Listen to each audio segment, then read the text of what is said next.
Although in 2020, our building was closed or under very tight restrictions and how many people we could physically have present, in many ways, last year was our most ambitious year and perhaps our most impactful year.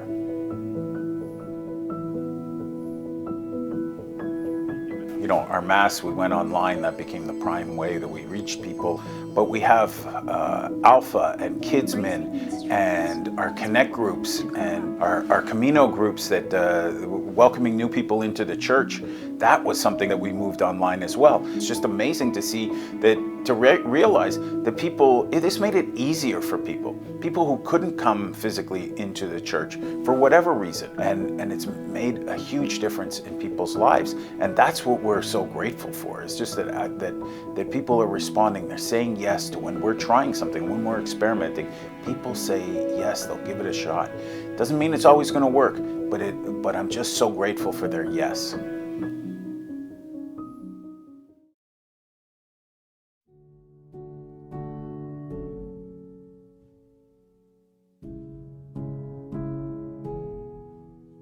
So as soon as we came into the church, I heard the music ministry, and that was such a blessing. I knew at that moment that this was the place where I could praise God, where I could learn and grow in my faith. As we went through Mass, Father Mike mentioned that there was an Alpha coming up. I said, I'm doing it.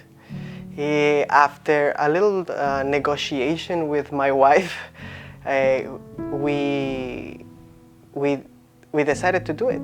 It was so beautiful. It was so full of spiritual moments. So we became parishioners. We made great friends at St. Ignatius. And as time went by, we started to. God was calling us deeper and deeper into our faith. I started to get involved in Alpha. So I helped one Alpha playing the guitar.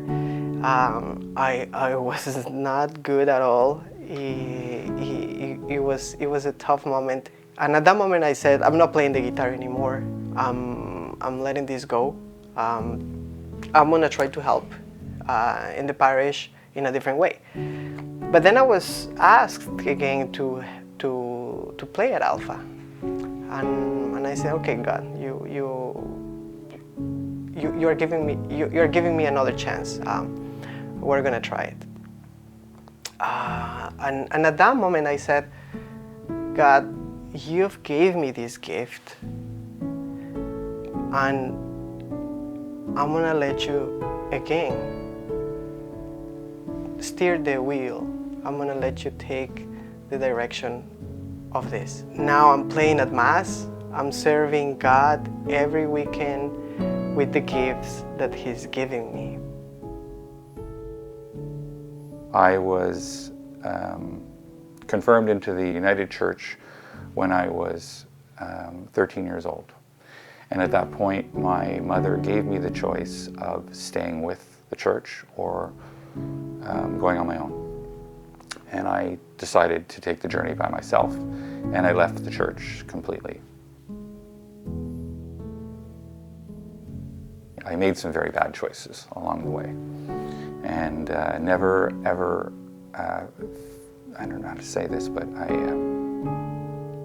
I lost faith in the world, and I was the sole survivor in my own life.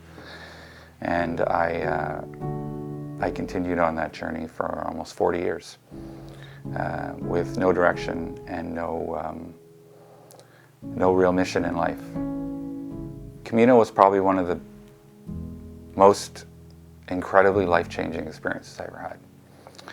And I say it like that because I don't particularly feel that I can say it was life-changing, because it was soul-changing. It was all-encompassing. It was no longer about me anymore. This was about what I can do for other people.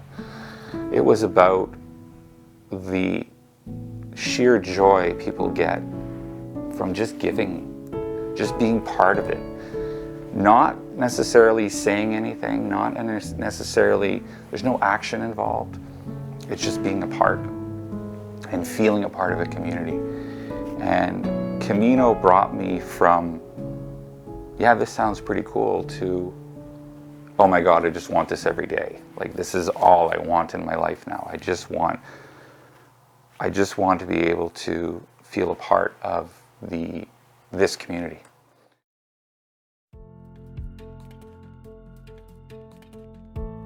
So God has been calling me to have a personal relationship with Him, and in the past I would always think, Jose, you're not bad, you didn't kill anyone, but I've realized that I was not bad, but I was not good neither.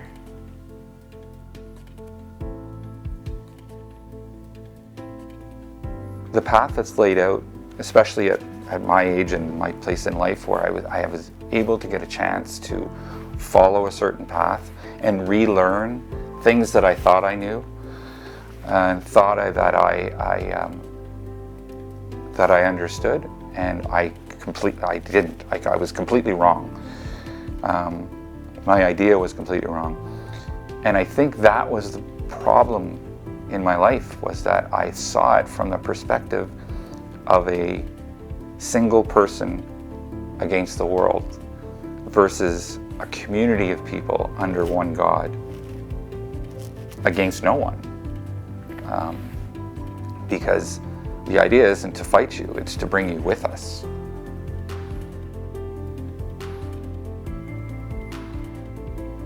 I think it was probably a year or more that I didn't go to confession. So I decided to go.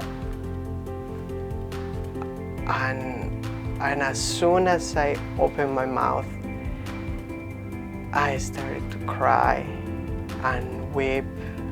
At that moment I felt so unworthy. But at the same time, I started to feel a voice that was telling me, I love you. I felt an incredible peace that I had never felt before. You have to make a choice. Either give yourself over and let the Spirit of the Lord move you in the right direction. And you're going to make mistakes. I made a lot of them, but I've been forgiven. And I do it now with a clear mind, with clear conviction. And I would encourage anybody who's questioning it just to follow just for a little while. Just see what it's all about. And once you're in, you'll make the right decision.